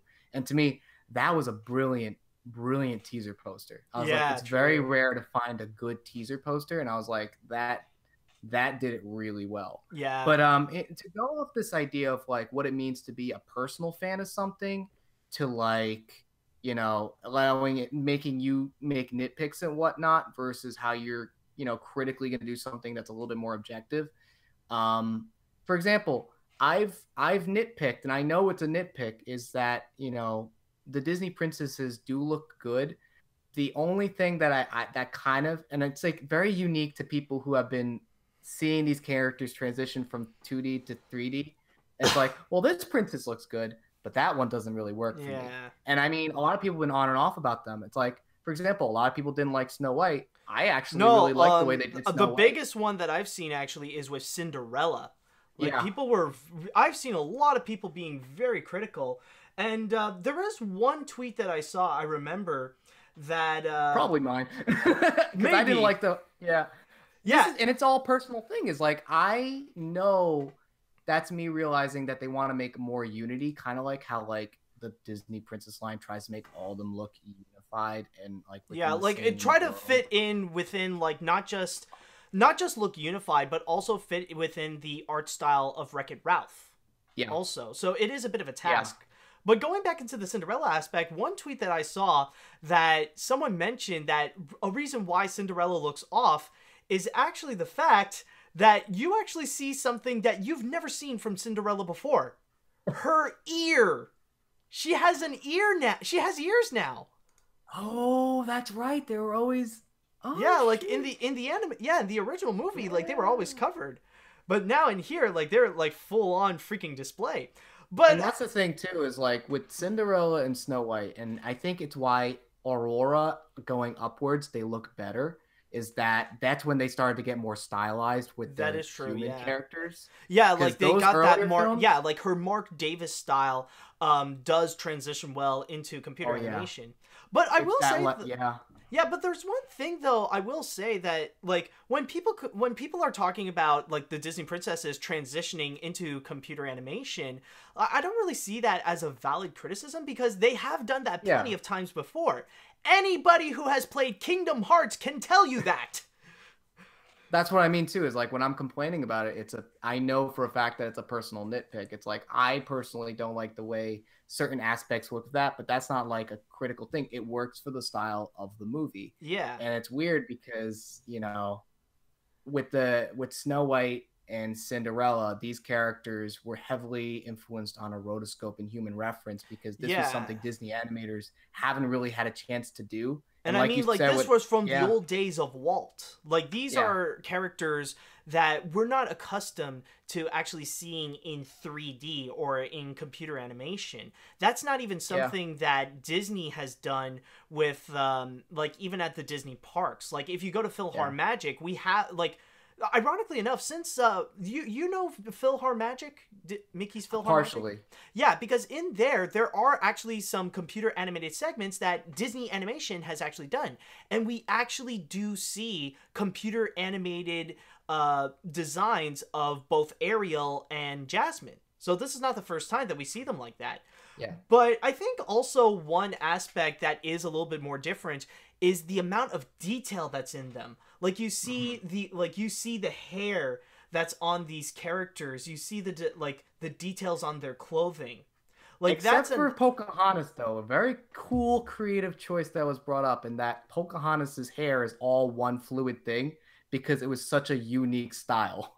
That is true, yeah. And I like that. I really appreciated that. It's like Mulan and Pocahontas are like really unique out of all of those, and I like the way they did that. Yeah, and also what's very interesting is that in the picture that I'm showing is that there's also plenty of other Disney characters that not a lot of people may have noticed that they have turned it into 3D. Like we see Raja is in 3D, we see Gus is in 3D. Yeah, like Jacques and Gus and some of the birds and Miko. Like I'm surprised. It's like, holy crap, I almost forgot about Miko. And they look adorable. Yeah, that's true. They look freaking adorable. It makes me want to get another Miko doll. If they get Mushu in there, not to say anything because I don't think Eddie Murphy's gonna jump into a voice. No. They did get Brad Garrett though. Right after he did Christopher Robin, he's doing the voice of Eeyore. That is in the Wreck-It Ralph trailer. That is true. He is there. It's little things like that. I was just like, wow, Brad Garrett's having a busy week. Yeah. Which a little side note, little sidebar here. I actually thought was I didn't think it was Brad Garrett. I actually thought that was Optimus Prime. Peter Bowen. Oh yeah. No, but he did a really good job. No, he is actually quite impeccable as Eeyore. I was really impressed with his performance when we saw the Christopher Robin trailer. Like he was pretty legit. Absolutely. Yeah. It does. I will say, like, it is more personal, but I do miss who is I will miss the Bud Lucky interpretation though. Like he was really good in the 2011 film. Yeah. That's sad because he's not with us anymore. Yeah, it's sad. Yeah, I will miss him. Well, we lost a good one. Yeah. But going back to what you were saying. Yeah. Let's make this happy again. Let's put in a troll plug thing. Can't stop the feeling. Come on, can't stop the feeling. Let's make it happy now. No death and can't stop the feeling. That's like what we're gonna do every time we talk about something super depressing. We're just gonna play Justin Timberlake's "Can't Stop the Feeling." Yeah. I got passion in my pocket. But you know, it's interesting because watching this trailer, I expected. I actually, this is, of all the trailers that we've seen, this is the one I've actually watched the most, just so I can catch all the Disney references. Yes, you know? Definitely. And it's like, it's amazing how much they put in there. And one more thing, and before we ask, you know, unless you have anything else to add to this. No, go on. They're supposed to have all the Disney princesses from Jodie Benson upwards reprising their roles. Yes. Did you notice that the voice actors who did Pocahontas didn't quite sound like Pocahontas? I don't. Well, it's been a while since I've seen Pocahontas, but that could be the case. But you got to keep in mind though, like it. Well, Wait, it could be the case that they might sound a little bit different. What? You know what that means? What? We're getting older. We're getting closer to the end. I'm old. Oh crap! Can't stop the feeling. Yeah. Oh my god. Happy time. Yeah, no, but I am definitely excited. Like, at least my Disney side is like really excited to see this movie. I am so like, I cannot wait to see like at least the amount of cameos that we're going to get there. I still hope that at least with Wreck-It Ralph 2 in itself is going to be a great movie, but now a part of me is pretty excited to see like the abundance of cameos that we could possibly have and the possible cameos that we could have. I got like an entire freaking list, so who knows? Yeah, maybe like, holy crap, this could be the closest thing that like we're gonna have. Like this is the closest thing we're gonna get to a House of Mouse revival. I know. Wow. Actually, holy crap! I just realized something. There's one cameo that we have yet to talk about that should be obvious. Does this mean that we're going to see a Mickey Mouse cameo? Is Mickey going to appear here? Who knows, man? I think it would be even better if Mickey is the one who's just running the show, and he's the Walt figure, and they make Mickey Mouse more... Because let's be honest, Mickey Mouse is the doppelganger to Walt Disney. He did the voice. Yep. You know, the animation, that's debatable. We go to Up Works on that one. But, you know, it'd be interesting if they model him to be the Uncle Walt figure of the park, which to me would be cool. I mean, that would be true to the thing, you know, the All-Star with a mouse. And yeah, I would like to see the Mickey Mouse reference. If they don't make him mean-spirited, they can't. I know. No, Disney ain't gonna make it mean-spirited. They're not gonna make it mean-spirited. I mean, they did that well on South Park, but that's South Park. I mean, if they're gonna do Mickey Mouse, keep it to Mickey. You know, keep it unique to the Mickey. The way that I see it here, they're gonna go to the regular Mickey Mouse. They're not gonna go like extreme with the new Mickey Mouse like we have with the series. Like they're not gonna go crazy with that. It'd be cool if they got Chris Dianopoulos to do the voice though, because he does a good Mickey voice. Yeah, or who's the other one? Brett, or the other one, Brett Einer or something like that. I think so too. Yeah, like that guy is actually great. Like he did some, like he like immediately picked up where he left off, where Wayne Allwine. No, is it Wayne Allwine that did the You probably know better than me. I'm horrible yeah, with like he picked. Yeah, I think so. Like if I made a mistake, I'm sure the chat wall will correct me. Like he'll probably pick things up where he left off.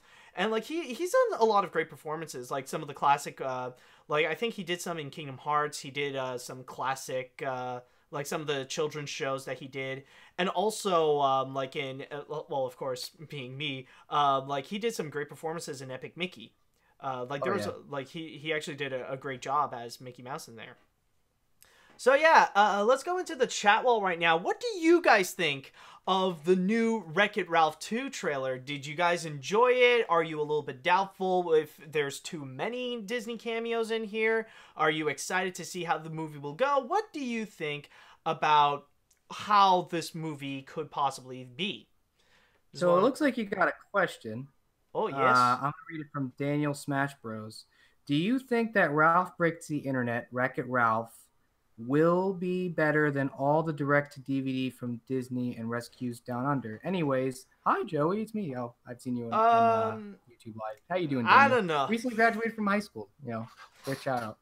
Yeah, I'll be honest, I don't know. I honestly don't know at that point if it's really going to go up to that level. Like, there are some things that, like, I've seen, at least in the teaser trailer, that does make me a little bit doubtful of how this will be as a movie. Like, first, like, before we can determine how this is going to be as a sequel, I just want to know how it is as a Wreck-It Ralph movie. Like, how, like, in which level around Wreck-It Ralph is it going to be? Is it going to take a step up from the film? Is it going to be a step down? Is it going to be on par? Like, first, I just want to check that out before we can do the comparisons from... And I will say this, Pixar fan 1996. This one's for you, Pixar fan 1996. I got a leak of the script of this movie. And yes, Ralph does go to Pornhub. Let that sink in. I had honestly, I remember talking to a friend of mine, if that ever happens and suddenly he'll stumble across like the Disney princesses again, but in a completely different way. Hey, no. Ralph is trying to find the Disney princesses, but he goes to the wrong room and it's a Pornhub porn parody. Whoa. And he leaves and he's like, I didn't know Elsa is that chilly. Oh, it'd be funnier if Goofy walks out of there too, going, "Oh my god!" not even saying it. They'd be like, "Oh, wild times, hand, ho." Oh my god! No. He'll go someplace worse than No, he'll go worse than Pornhub. He'll go to DeviantArt. I mean, yeah. To be fair, I think Rich Moore, when making Zootopia, had to go on DeviantArt to get some inspiration for his personas for that movie. So that's not too far from the truth. I do see a DeviantArt reference. I do see a DeviantArt. That could. That'd be kind of cool. Oh god, and funny for so many different reasons. Whoa, I didn't know people think that you have that kind of foot fetish. All right, Joey. I think with all that said and done, we got one more trailer. Oh, I know, man. And we're gonna... this is the one I'm excited to watch the most, because the first time I actually didn't see this trailer with sound, because listen, there's so many trailers coming out this week. I didn't get a chance to watch all of them in their full glory, but this one for me is going to be me watching it in its full glory, first full reaction, and not in bits and pieces. And that's going to be How to Train Your Dragon. The Hidden World. How to Train Your Dragon, also known as How to Train Your Dragon, somehow crossed over with Yu-Gi-Oh for some reason, and you'll see why. All right, I was gonna say Digimon, but you know. No, you'll know exactly why when it'll come up. All right, Joey, you got it ready? I got it. You All got right. it. In 3, all right, let's do it. 2, 1, play. Go. It's a hidden dragon world. Wow. Oh my god, the visuals already are beautiful. We're starting with When I feels, was a aren't we? boy. If we're gonna start with feels, we're gonna show Where they went, Dad getting killed only again. a few. Yeah, like true. a tombstone. Our We story get to see his beard. changed the Dude. world forever. My god, he's grown. Oh my god, Universal. We did it! The world's first dragon Viking utopia. So would this be like the only franchise that's gone from like DreamWorks to 20th Century Fox No, to Universal? Paramount, Hey, bud, 20th wait Century up. Fox, and Universal. Oh, and here it is, Joey. Look. Hold on. Oh It's a white dragon. It's a blue eyes white dragon. She's a Holy crap! library. You got your card? That's your card? Sorry. Yep. Did she just disappear?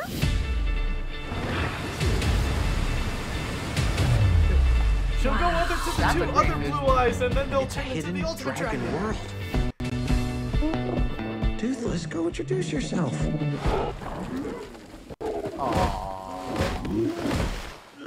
Aww. Look at those Chris Sander designs getting with each other.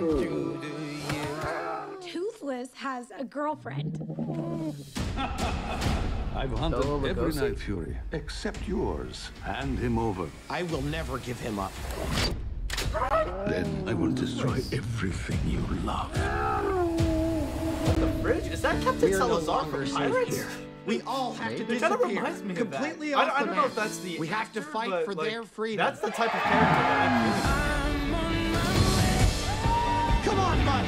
You're nothing without your Trying to figure dragon. out the Show them what you got, bud. This is clearly the last movie in the franchise. Save him.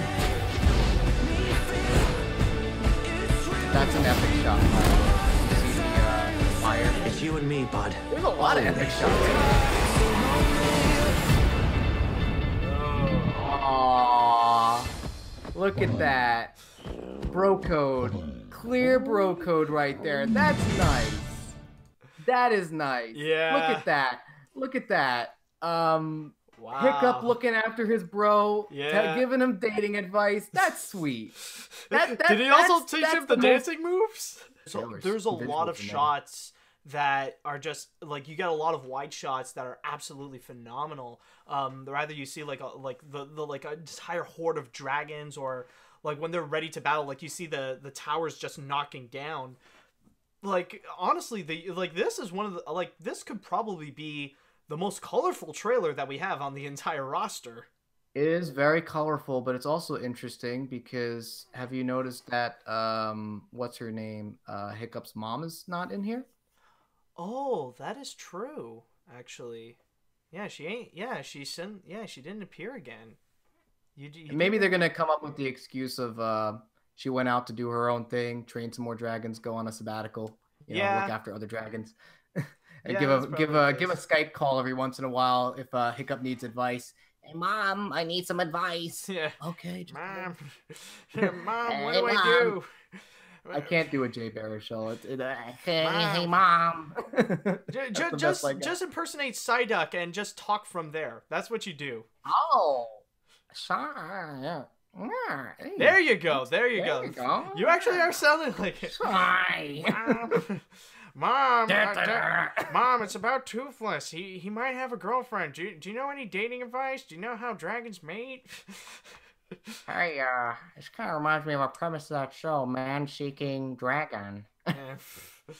Yeah, but overall, I will say, this is a really impressive looking trailer, and this is probably, like, among all the How to Train Your Dragon films, I do feel like this is one of the most this could be the most heartfelt that we've gotten, because you really did really did hit the nail on the head on the aspect. This really does sell a lot on the relationship between Hiccup and Toothless when he's trying to trying to impress this white Night Fury.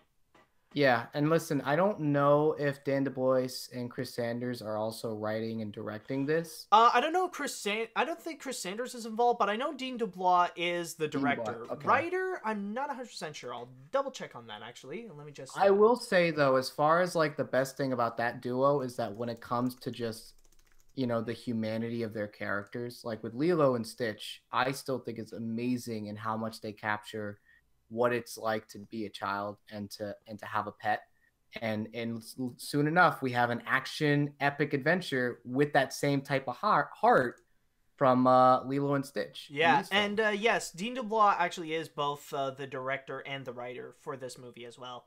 Well, that's good. That's really good, and I'm glad they're keeping it like that for the whole trilogy and not changing the creative the creative flow. Just keeping it consistent, because it's very, you know, with a lot of franchises and trilogies where they have to they want to have new talent on board, and while there's good aspects out of it, it's better when you keep the same tight team together to kind of finish the story they want to tell. Yeah, because it's very clear this wasn't supposed to be a one-shot movie. This is an epic action and adventure in the same vein as, like, you know, Star Wars. You know, it's a continuing adventure, or at least in this case, 3 movies and we're done. So I kind of appreciate that. I also I will say it's interesting when watching this trailer again how of all these trailers we've seen where they've incorporated so many different types of style into computer animations, it's amazing how they're sticking to the same type of style that they've had since the first movie, and making improvements here and there without trying to do something drastically different, but still looking good, you know? And it really shows how far computer animation has come. And I mentioned this, you know, when we were talking about, you know, the Lego Movie trailer, like how much computer animation has come from just looking like one type of animation to really expanding into different types of styles. Yeah, that's what a lot of people have pointed out when it comes to all these trailers coming out this week, is the fact that each movie has its they each have a very distinctive style that is so different from one another. And in the case of How to Train Your Dragon, I guess some people could argue it is the most classical look of computer animation that's been done. But the beauty of How to Train Your Dragon is the way that they really did add up, where you do see a lot more dragons and a lot, like you see Berk as a much bigger place, and you see, especially, like, one of the best things about the How to Train Your Dragon series is the way that they evolve their characters, even in the looks, where, like, you see Hiccup starting out as a little kid, and then suddenly you see him more mature as a teenager in the second film, and now you see him where like he's pretty much a man. And like even looking at the other characters as well, like even Astrid, she even like you see that she even grew as a woman in here. Like she looks a little bit more different than she did in the first film. And it's amazing when you consider that the cast of this was a very like Seth Rogen-y type of cast, like a Judd Apatow type of cast, where you have Jonah Hill and Jay Baruchel and even who's McLovin again? Yeah, he's the nerdy one. Yeah, I know. The fat nerd one. Wait, what's his name though? I mean, like it's been long. Yeah, and he was a cool character. Yeah, Christopher Mintz-Plasse. There we go. Yeah, and the funny thing about that too is that his character was like, he was the Dungeons and Dragons. He was the Magic the Gathering type of guy who would like recognize all these different dragons. Yeah, through like manuals and cards. Like he knows the class of the dragons and how they are and stuff. But it's interesting because like as far as like looking back when that movie first came out, that Judd Apatow crew was really popular, and now they're still popular, but they're not like being casted everywhere. So it's kind of cool that they're kind of sticking to that. I really want to know will they go to Pornhub? So will they go? What? Suddenly, How to Train Your Dragon going into Pornhub? What? Well, I mean, it is. That's gonna be the connecting thing through all these 4 different movies. Is like at some point they go to Pornhub. I think the villain here would be a character. I think it's the villain is the villain is called Grimmel. And he is voiced by F. Murray Abraham. And in order to get some familiarity... That's Salieri. Yeah, familiarity. Yeah, the F. Murray Abraham, he was in Amadeus. He was in the Grand Budapest Hotel. I'm just gonna check if there's anything. Oh, he was Jupiter in... Yeah, he was in Isle of Dogs. He played Jupiter. Jupiter is the one with the 2 different eyes, right? Like the one that it's like... It's Yeah. Okay, now I know exactly who you're talking about. The one with the gasoline. Probably. Anyways, or oh no wait, no, I just realized, is Jupiter the one that's with whose friend is the dog that watches TV? Now I know. No, I'm just kidding. Yeah. That's the one. And okay, now I know exactly who you're talking about. Yes. He does have a really good voice. I'm surprised he's doing more than he did in the past. Like my first exposure to F. Murray Abraham, I think it is, right? F. Murray Abraham was when he played Salieri in the movie Amadeus, where he was, he was Mozart's arch enemy. Yeah, that's true. It's true. He was always a really big actor. I'm kind of glad he's doing more work. I'm a little worried though, because one criticism I got is whether or not this villain's going to be derivative of Digimon Hunso's character in the second film. Like the villain, if he's going to be the villain in that film. Okay, yeah, I heard Digimon for some reason, but no, I do get what you mean. Like that. What's his name? I think how's his name pronounced? Or this one in the second film. The actor's name in the second film. Ah, crap. Hold on. I just got to double check. I always figured it was Digimon. Like, Digimon. It's about... The Digimon is the villain. No. I'm going to double check right now here. I think it's Drago. Yeah, and it's from... Yeah, Drago. And he's played by... Digimon Hounsu. Yep. Yeah, there we go. Digimon, okay. Okay, now I know who you're talking about. Yeah, that is true. That is true. But one thing that I will say that is actually pretty interesting when it comes to hold on a sec. Hold on. Joey, are you frozen? Can you still hear me? Okay. I can hear you. Okay, good. For a moment I thought your screen froze for a second. But anyways, as I was saying, there is one thing that I have seen. And that was since, like, even when the first poster popped up, that it did receive a little bit of backlash, however, considering that it does include a plot where, like, the focus is going to be the fact that Toothless is going to get a girlfriend. And there are some people that are a little bit upset, especially the fact that when this was actually kind of announced during Pride Month. So it's a little, like, people are not really that happy over the fact that, you know, they're pushing in we're getting another movie where they're pushing like heterosexuality and stuff like that. But and listen, Go on. I saw that on Twitter too, and I thought it was a joke chain at first, but then it's very clear people were legitimately upset about this, and I'm thinking to myself, like, I see where you're coming from. We're in an age where representation is better in film. Like we just saw a Spider-Man trailer where we have a black Spider-Man, black and Hispanic Spider-Man, but for a lot of people it represents black Spider-Man. But I want to say it's interesting that, you know, we have that. And even when we did our last podcast, we talked about In a Heartbeat, how that was a very sweet, you know, very great short that focused on a homosexual relation, you know? Mm-hmm. So while that's great, I think it shouldn't downplay that you can still, I mean, I don't know. I just feel like that's something the creators would have had to decided and figured that we're going to make this just a love relationship versus wanting, I don't know. And I think maybe people have brought that up too, because what's his name's character, and I think we mentioned this in the last podcast too, the Chris Ferguson character is gay. Yeah, that is true. Yeah, Craig Ferguson's character is gay in the movie as well. Yeah, honestly, hey, maybe we get to see him have his partner. That is true. That could be a possibility, but I do understand when, like, for me, I do, like, honestly, a part of me, I thought it was because that, like, some people are just tired of, like, the same old plot of, like, finding a mate and stuff like that. Like, oh, there's this, like, we're seeing an animated character, or, like, like, in the sequel, the like, the main animated character is falling in love with a woman. It's, like, an old recycled plot that only like, a cheap, low-grade animated franchise would do. Case in point. Excuse me. But anyways, as I was saying, I feel your pain in the chat log, guys.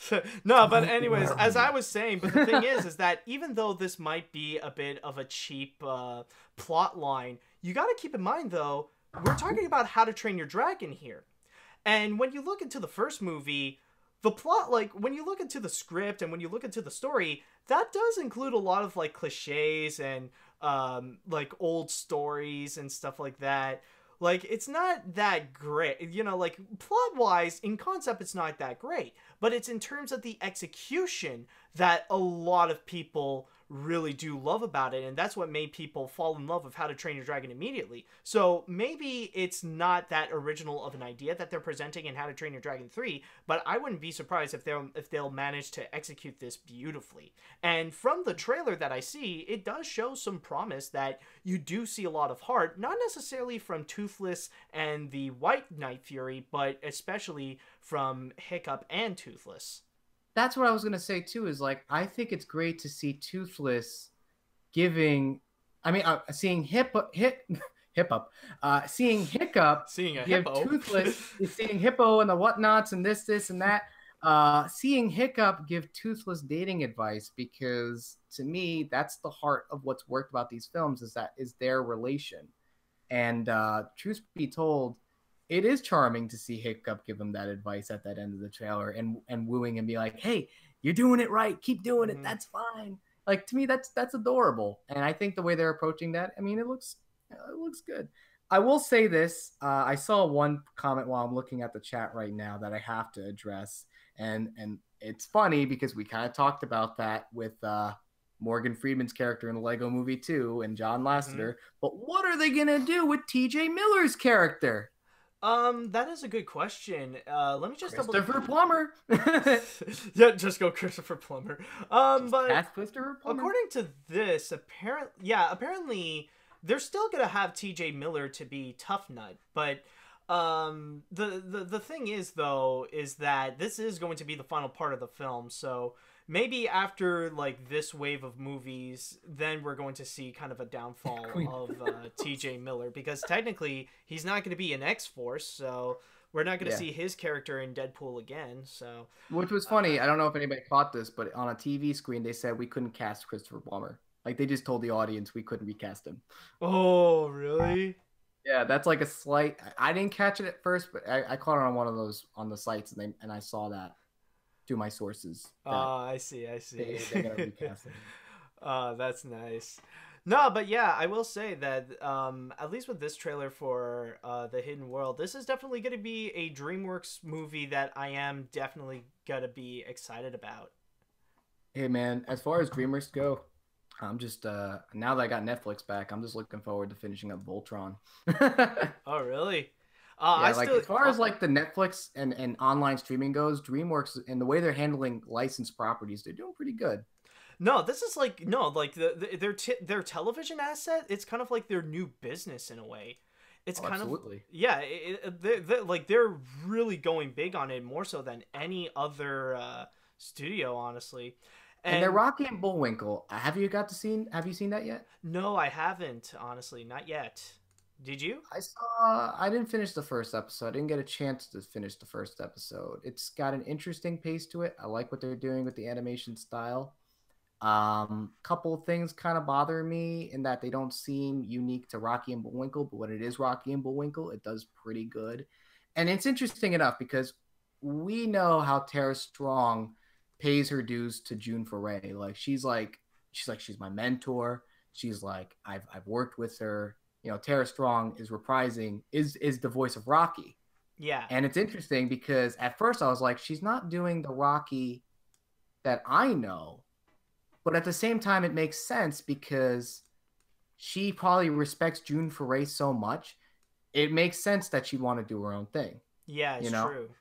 It's like, instead of doing what June did, I'm going to do what I'm going to do with this character.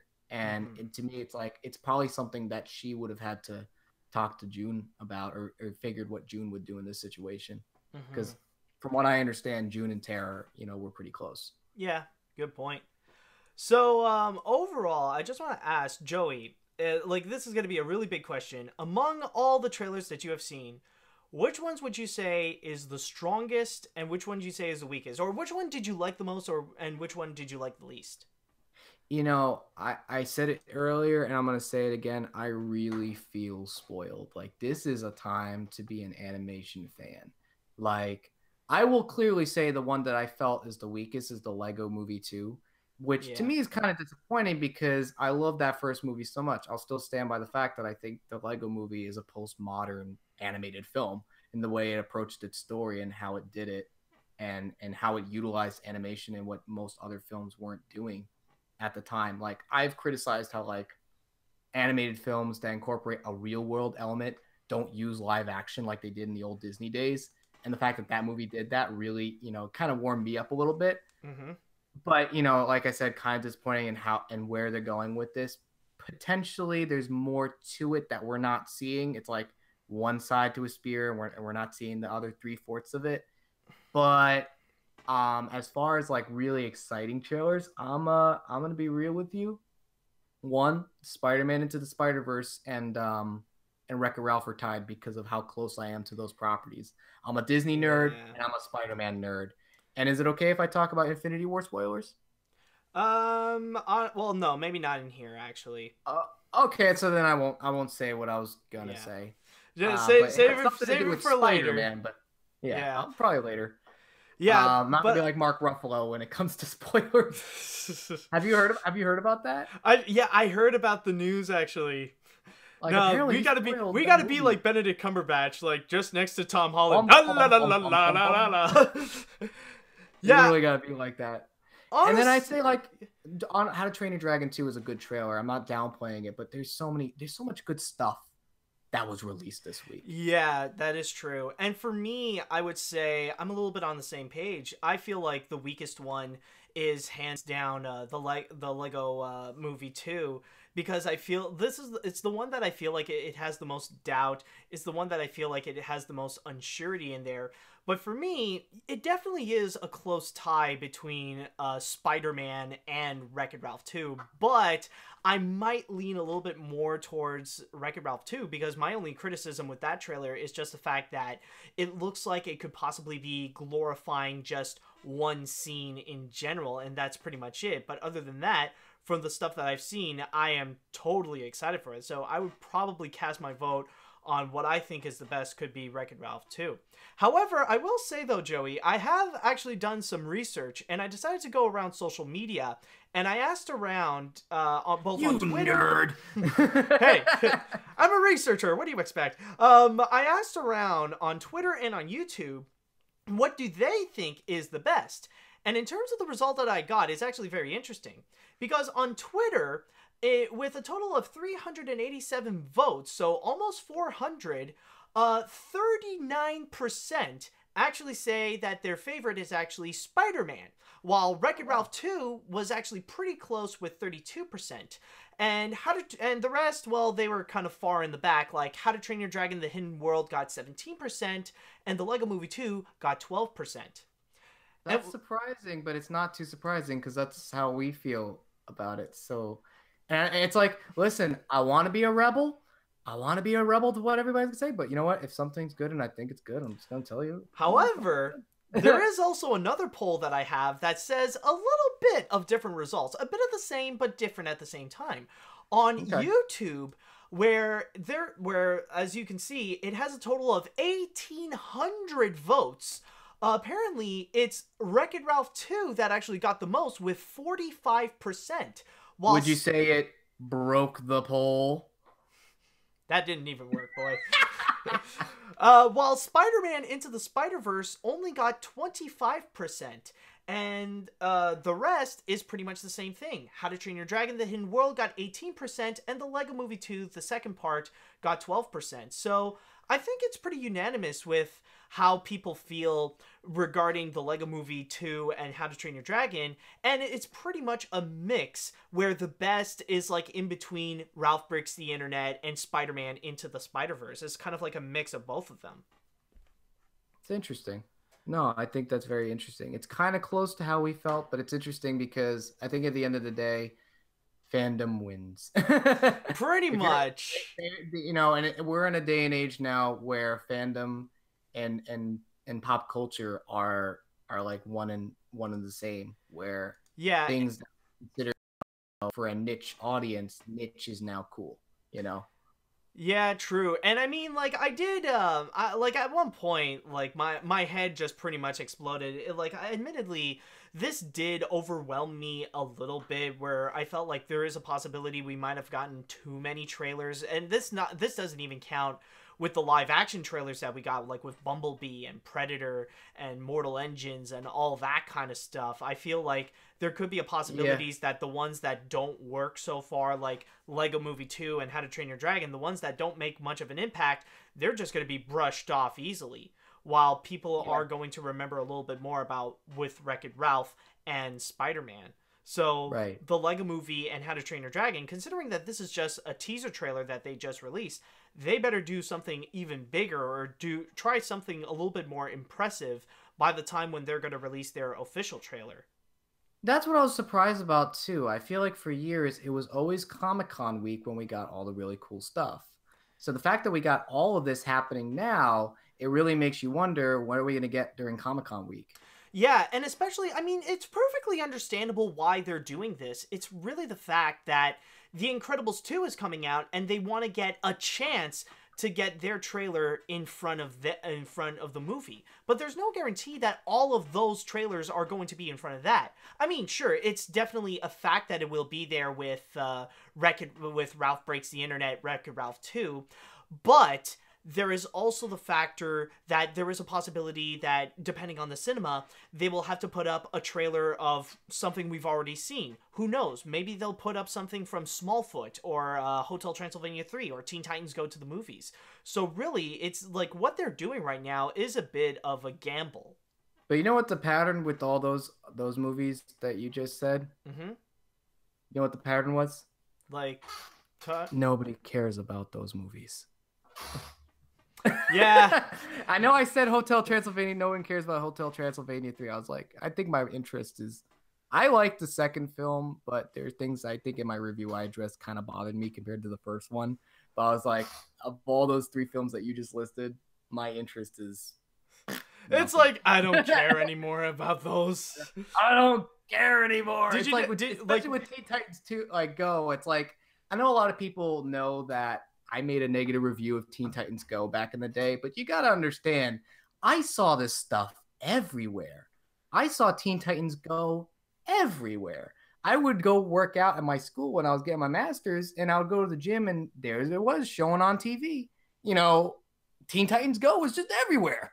You know, like, that's why I felt like I had enough to say at the time to talk about it. And on top of the fact that even though there's this sort of growing resentment on both sides of the fandoms where it's like, don't hate something, give it a shot, but there's like a negative aspect to that. But then there's also the plus side where it's like, no, this just sucks, get over it, anger. It's like, you can't win, you know? Yeah. That, honestly, that whole thing has become a mess. Like, yeah. It's like, especially what happened this week, it's just, ugh. Yeah, so you mentioned that we were going to talk about that near the end. Well, not necessarily, but if you want, I mean, ugh.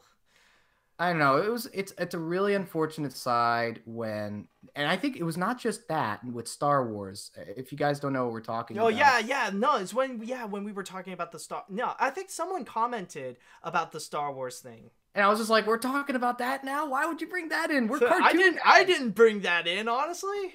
They did. It's the children's fault. Yeah. But like, you know, since it's already brought up and we're already talking about it, the actress who played I forgot the character's name in Last Jedi. Yeah, it was Rose. She had been bullied by a group of nerds. Let's be real, they're a bunch of nerds who, you know, were passionately hating on this Star Wars film. God knows why they got the time to do this, and they legit bullied this girl off of Instagram. And to me, that's unfortunate because at the end of the day, you can't hate somebody who's doing a job, right? You can't hate somebody for doing what they're hired to do, right? No, it's like when you're going out, like for me, I feel like the fine line is like when you're going after people. I mean, going after a movie or going after a company is one thing, but when you go after someone, that's when you're going a little bit too far. And you know what's crazy about all that too? Is like not within that week, freaking Cal Arts gets shut down for a day because of a death threat because someone complained about the Cal Arts style. God. What the hell, man? In this day and age, like, you got a good Canada, by the way, but in this day and age in the States where we got to worry about gun control and school safety, and to get some stuff like that because of some outrage over a stupid Thundercats cartoon coming out, you guys, it makes me hate being a nerd sometimes. It makes me hate being a geek sometimes. It makes me hate the cartoon community, to be honest. Yeah, like what was about guys and girls who like cartoons and talking about cartoons is now like we've got extremists who will legit be dicks to other people. And, you know, it's unfortunate that it has to be like that. Yeah. And that's my spiel. That's my soapbox spiel on that. Yeah. But that sucks. No, I well, you asked for it, Mr. People on Twitch. You asked for that. Not my fault. It's not your fault. You know what? Yeah. Yeah, but anyways, that's pretty much going to be it. So, yeah, can't stop the feeling! That's just the running gag. Yeah, pretty much. But anyways, that's pretty much going to be it for this episode. So, Joey, I just want to say thank you so much for coming and, sharing, sharing our little piece with the trailers right over here. I really had a great time. This was fun, man. This was a lot of fun. I always have a lot of fun when you bring me on board. Yeah. So, in case people don't know, can you address where people can find you? Okay, so we'll start with YouTube because that's where everybody knows me from. Was through my YouTube series, Joey Tedesco's Cartoon Palooza. All you gotta do is YouTube/user Joey T Cartoon P. Joey T Cartoon P is the handle that will get you everywhere, guys. Joey T Cartoon P for YouTube, Joey T Cartoon P for my Facebook fan page, and Joey T Cartoon P for my Twitter page. Only one that's different is my Instagram, which is Tedsy71, which I just use for my artwork. But a lot of people have been requesting that I do commissions. So if you want to send me a message on Instagram or Twitter, Instagram is Tedsy91 and Twitter is Joey T Cartoon P, all lowercase. Now I gotta spell it. JoeyTCartoonP. Did I get that right? I think so. What do you think? Okay, I'm gonna go with that then. All right. Worst case scenario, like they'll have a corrector. I hear you, man. This is a lot of fun.